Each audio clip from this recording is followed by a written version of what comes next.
അപ്പോൾ 1857 ആദ്യമായിട്ട് ഇന്ത്യയിൽ കമ്പനീസ് ആക്ട് വരുന്നത്. അതിനുശേഷം 1913 അത് അമെൻഡ് ചെയ്യുന്നുണ്ട്. അപ്പോൾ ആ കമ്പനീസ് ആക്ടിൽ 1913 പറയുന്നത് കമ്പനീസ് ഏതൊക്കെ ബുക്ക് മെയിൻറ്റെയിൻ ചെയ്യണമെന്നും അതോടൊപ്പം തന്നെ അത് ഓഡിറ്റ് ചെയ്യണമെന്നും പറയുന്നുണ്ട്. അപ്പോൾ ആ സമയത്ത് ഇത് ആരാണ് ഓഡിറ്ററായിട്ട് വരേണ്ടത്, എന്താണ് ഇതിൻ്റെ ക്വാളിഫിക്കേഷൻ എന്നുള്ള ഇതുമായിട്ട് ബന്ധപ്പെട്ട് ലോക്കൽ ഗവൺമെൻറ്റാണ് അവിടുത്തെ. ഇപ്പോൾ പഞ്ചായത്ത് ഗവൺമെൻറ്റൊക്കെ നമ്മളെപ്പോഴുള്ള പോലെ ആ സമയത്തുള്ള ലോക്കൽ ഗവൺമെൻറ്റാണ് സർട്ടിഫിക്കറ്റ് ഇഷ്യൂ ചെയ്യുക. അങ്ങനെ ലോക്കൽ ഗവൺമെൻറ് സർട്ടിഫിക്കറ്റ് ഇഷ്യൂ ചെയ്യുന്ന ആൾക്ക് മാത്രമേ ആ ബുക്സൊക്കെ ഓഡിറ്റ് ചെയ്യാനുള്ള അധികാരം അന്ന് ഉണ്ടായിരുന്നുള്ളൂ.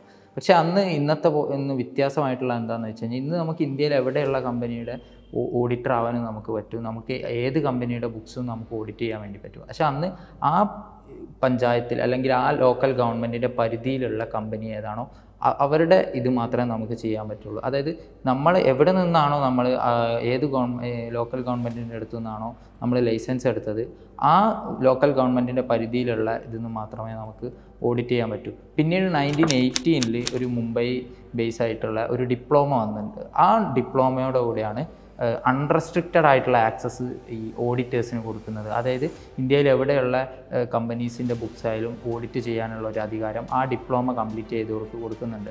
അതോടൊപ്പം തന്നെ 1920 ആകുമ്പം ഈ പറയുന്ന റെസ്ട്രിക്റ്റഡ് ആയിട്ടൊരു ഈ ഗവൺമെൻറ് കൊടുത്തുകൊണ്ടിരുന്ന ആ സർട്ടിഫിക്കറ്റ് ഇല്ലാതാക്കി നിർത്തലാക്കി പകരം ഇത് വന്നു. പിന്നീട് 1947 ശേഷം, അതായത് പോസ്റ്റ് ഇൻഡിപെൻഡൻസ് പീരീഡിൽ ആരായിരിക്കണം ഓഡിറ്റർ എന്നതിനെ സംബന്ധിച്ച് അതിൻ്റെ ക്വാളിഫിക്കേഷൻ എന്താണെന്ന് സംബന്ധിച്ചൊക്കെ വലിയ രീതിയിലുള്ള ഒരു കൺഫ്യൂഷൻ ഉണ്ടായതിനെ തുടർന്ന് ഒരു കമ്മിറ്റി രൂപീകരിച്ച് അങ്ങനെ ആ കമ്മിറ്റിയുടെ സ്റ്റഡീസിൻ്റെ ഒക്കെ ഭാഗമായിട്ടാണ് 1949 institute of chartered accountant of India എന്ന് പറയുന്ന ഒരു റെഗുലേറ്ററി ബോഡി നിലവിൽ വരുന്നത്.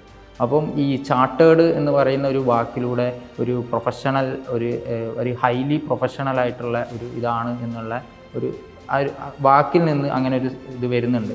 അപ്പോൾ മറ്റുള്ള രാജ്യങ്ങളിലും ഇതുപോലുള്ള ചാർട്ടേഡ് എന്ന് ഉപയോഗിച്ച വാക്കിൽ നിന്നാണ് ഇവരിത് എടുത്തത്.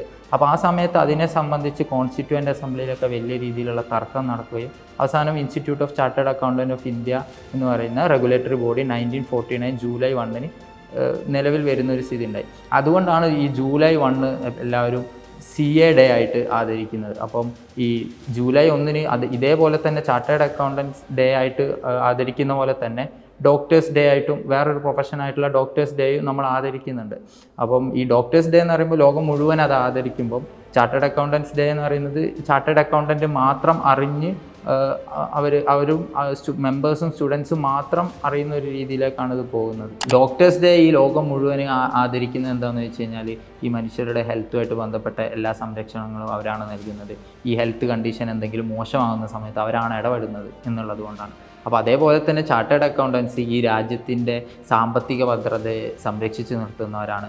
അതേപോലെ തന്നെ ഈ സാമ്പത്തികമായിട്ട് ഈ രാജ്യത്ത് എന്തെങ്കിലും പ്രശ്നം വരുന്ന സമയത്ത് ഇടപെട്ട് അതിനെ ശുശ്രൂഷിച്ച് നടക്കുന്നവരാണ്. അപ്പം ഈ ഡോക്ടേഴ്സിനെ പോലെ തന്നെ അതേ വാല്യൂ ഈ ചാർട്ടേഡ് അക്കൗണ്ടൻസിനും കൊടുക്കേണ്ടതായിട്ടുണ്ട്. അപ്പോൾ ഇങ്ങനെയാണ് institute of chartered accountancy of India എന്ന് പറയുന്ന റെഗുലേറ്ററി ബോഡി ആണെങ്കിലും CA കോഴ്സ് ആണെങ്കിലും ഒക്കെ നിലവിൽ വന്നത്.